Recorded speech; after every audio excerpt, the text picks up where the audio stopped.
Hello दोस्तों, आप सभी का स्वागत है आपके अपनी YouTube channel MKS teaching point में। साथियों, बात करेंगे छत्तीसगढ़ बीएड वर्सेस डीएड के सुप्रीम कोर्ट सुनवाई समाप्त। चयनित बीएड को लेकर के आ गया कोर्ट का बड़ा फैसला। साथियों, जानेंगे बीएड की ओर से कौन से एडवोकेट पैनल ने पक्ष रखा, डीएड की ओर से कौन से एडवोकेट पैनल ने पक्ष रखा, साथ ही क्या क्या आर्गूमेंट हुए और क्या कुछ साथियों आज की सुनवाई का निष्कर्ष निकल कर आ रहा है। इस वीडियो के माध्यम से आपको अवगत कराएंगे। निवेदन करेंगे वीडियो को बिना स्किप किए हुए अंत तक देखें और सभी साथियों को शेयर करें।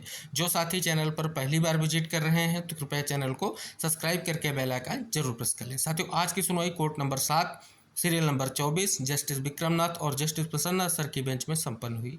साथियों, आज की सुनवाई लगभग 12 से 13 मिनट हुई। इस सुनवाई में साथियों बीएड की ओर से रंजीत सर और बात कर लें डीएड की ओर से मनदीप काला सर ने पक्ष रखा।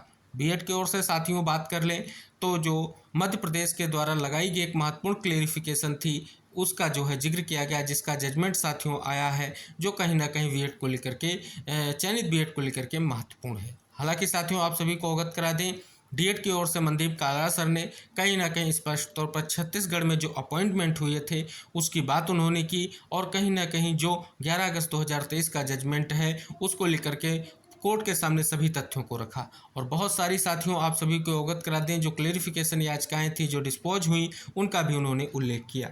साथ ही उन्होंने उत्तराखंड के माध्यम से एक जो महत्वपूर्ण जो है केस दाखिल किया गया था, जिसे साथियों कहीं ना कहीं डिसमिस किया गया था, उन्होंने उसका भी उल्लेख किया।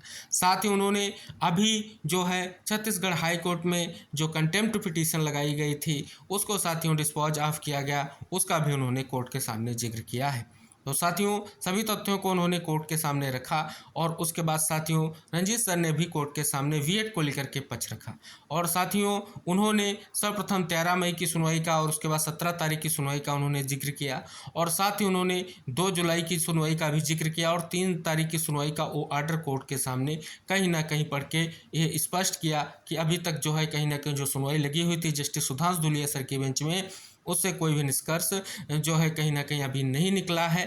लेकिन साथियों इस पर डीएड की ओर से ये भी कहा गया कि किसी भी तरीके से जो हाई कोर्ट का जजमेंट है उस पर किसी भी रूप में कोई भी स्टे नहीं किया गया है। तो साथियों अब जो है 28 अगस्त की जो सुनवाई है उसको लेकर के कोर्ट के सामने तथ्यों को रखा गया। साथ ही बात कर लें साथियों बीएड को लेकर के भी कहीं ना कहीं कुछ महत्वपूर्ण आर्गूमेंट हुए हायर एजुकेशन को लेकर के, जिसमें साथियों कोर्ट का कहीं ना कहीं देखेंगे जो है सख्त रुख दिखा। और साथियों इसमें जो है कहीं ना कहीं उन्होंने कई सारे सवाल जो है बीएड एडवोकेट के सामने रखे। हालांकि साथियों पूरी तरीके से कहीं ना कहीं आज की सुनवाई अगर देखें तो महत्वपूर्ण सुनवाई रही। जो आर्गूमेंट रहे अगर हम देखेंगे तो कहीं ना कहीं वहाँ पर डीएड का पक्ष यहाँ पर स्पष्ट तौर पर भारी दिखता नजर आया। लेकिन साथियों कहीं ना कहीं बार बार आर्गूमेंट किया गया 3 तारीख की सुनवाई का ऑर्डर का और साथ ही वो 5 स्पेशल अपील जो कहीं ना कहीं 3 तारीख को सुनवाई को लेकर के लगी थी और उन पर साथियों 28 तारीख की डेट डिसाइड की गई। तो अब देखेंगे साथियों उन सभी तथ्यों को यहाँ पर रखा गया। उसके बाद साथियों निष्कर्ष यही निकला अंततः जो है कहीं ना कहीं फिर से जो है इस मामले को अब 28 तारीख को कहीं ना कहीं सुना जाएगा और इस याचिका को भी उसी के साथ तय कर दिया गया। अब ये जो याचिका थी ये सरकार के माध्यम से डाली गई थी, जो हाई कोर्ट का जजमेंट था उसे चैलेंज किया गया था। इससे पहले चयनित बीएड की याचिकाएं थी जिन पर सुनवाई हुई जस्टिस सुधांशु धूलिया सर की बेंच में 2 और 3 जुलाई को, जिसमें साथियों अभी किसी भी तरीके का कोई आदेश पारित नहीं हुआ, ना तो साथियों हाई कोर्ट के जो है जजमेंट पर किसी भी तरीके का कोई स्टे हुआ है। लेकिन साथियों आप सभी को अवगत करा दें जो ये याचिका थी पेंडिंग थी, इसी के कारण जो है आप सभी को पता है कंटेम्प्ट पिटीशन हाई कोर्ट में जो है डिस्पोज ऑफ हुई है। आप साथियों यहाँ पर देखेंगे चयनित बीएड को लेकर के अब वो महत्वपूर्ण समय आ गया है, क्योंकि साथियों हो सकता है जो फाइनल सुनवाई है वो 28 अगस्त को हो जाएगी इस केस की और निष्कर्ष भी निकलेगा। और साथ ही बात कर लें साथियों यहाँ पर जो आर्गूमेंट हुई है उसमें साथियों सब्जेक्ट टू फाइनल आउटकम की भी बात की गई और साथ ही मेरिट के आधार पर निर्णय की भी बात की गई। क्योंकि साथियों आप सभी को पता है कहीं ना कहीं सुप्रीम कोर्ट से भी डायरेक्शन हुआ था जो है बीएड को लेकर के, जिसके बाद साथियों आप सभी ने देखा उनको कहीं ना कहीं प्रतिभाग भी कराया गया, उनका चयन भी हुआ, जिसको लेकर के हाई कोर्ट ने बड़ा फैसला जो है 2 अप्रैल को दिया था, जिसमें 6 सप्ताह का समय जो है दिया गया था जो है स्टेट को।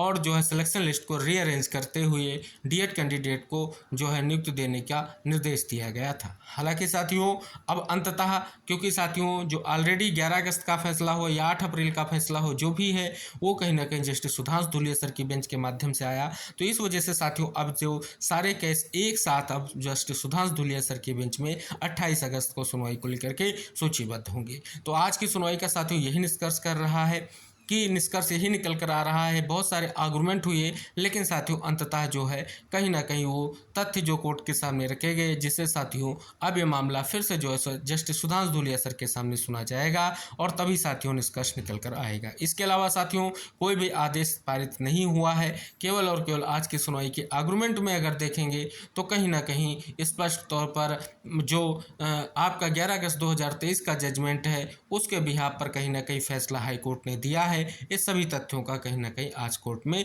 उल्लेख भी किया गया है। तो उम्मीद है आज की सुनवाई के बाद चयनित बीएड के लिए एक बहुत बड़ी स्थिति स्पष्ट हो चुकी है, क्योंकि साथियों अब इस मामले की फाइनल सुनवाई जो है 28 अगस्त को होनी है। वहां पर साथियों आर्गूमेंट आपको रखने होंगे, चाहे आपने रामशरण मौर्य के आर्डर का जिक्र किया है या साथियों जो भी तथ्य कोर्ट के सामने रखे गए हैं उन पर साथियों कहीं ना कहीं आगे महत्वपूर्ण सुनवाई होगी। हालांकि साथियों अगर बात कर लें आज बीएड की ओर से जो है ना तो पीएस पटवालिया सर जो है थे और ना ही अगर हम बात कर लें तो श्रीवास्तव सर कोई भी आर्गूमेंट नहीं कर रहा था। डीएड की ओर से नाची अरोड़ा मैम ने भी आज आर्गूमेंट नहीं किए हैं। तो इस प्रकार से साथियों अगर देखेंगे आज की सुनवाई फिर से केस कहीं ना कहीं स्पष्ट तौर पर उसी बेंच में पहुंच चुका है जिसमें साथियों जस्टिस सुधांशु धूलिया सर इस मैटर को सुनेंगे। तो हमने पहले भी आपको अवगत कराया था कि पूरी संभावना है आर्गूमेंट के साथ साथ सुनवाई की पूरी संभावना यही बन के आएगी, यही निष्कर्ष निकलेगा कि मामला जो है जस्टिस सुधांशु धूलिया सर की बेंच से डिसाइड होगा।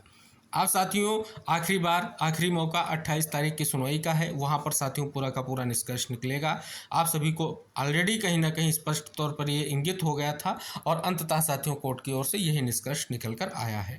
तो साथियों यही निष्कर्ष निकल कर आया है और यही साथियों आगे आपको जो है आर्डर आएगा उसमें देखने को मिलेगा। लेकिन शेष चीज़ें जो साथियों आर्डर में मेंशन होकर के आएंगी वो हम आप तक जरूर शेयर करेंगे आर्डर आने के बाद। निवेदन करेंगे इस वीडियो को लाइक शेयर करते हुए चैनल से जरूर जुड़िएगा। हम मिलेंगे नेक्स्ट अपडेट के साथ, तब तक के लिए टेक केयर, बाय बाय साथियों।